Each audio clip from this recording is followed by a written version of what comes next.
In a 2016 CBS This Morning interview, comedian Bo Burnham made an observation about cancel culture.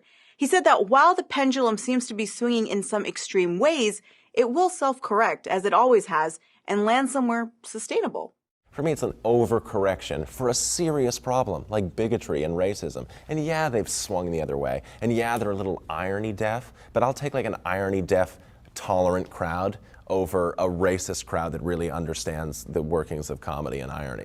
Rarely do we find earnest engagement with the way a more connected culture has brought about a greater exchange of ideas and a revisitation of our collective beliefs on how we live and coexist.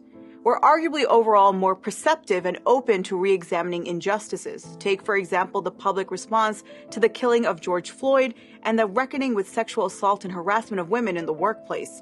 Yet, on issues of speech, there's a greater tendency toward it being reactionary. So if you think about kind of the American story, it does come back to American individualism and American entitlement to land and property and personhood. So that's how we get here, where there's this inherent reflexive denial of what any sense of accountability of what cancel culture should or is, or what this contemporary definition of it should be. And that's how you have that through line from the legacy of American, arrival to these lands and these shores to what we have now. The irony is that by failing to accurately cover issues of free speech, by being unable or perhaps unwilling to differentiate between accountability and bullying and repressive practices, we end up creating more restrictive speech for all. We have to keep following what happens next.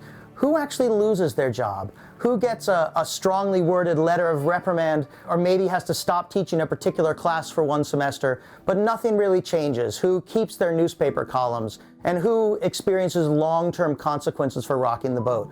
I think it's my responsibility as a cultural reporter to ask, why is this happening? When is this happening?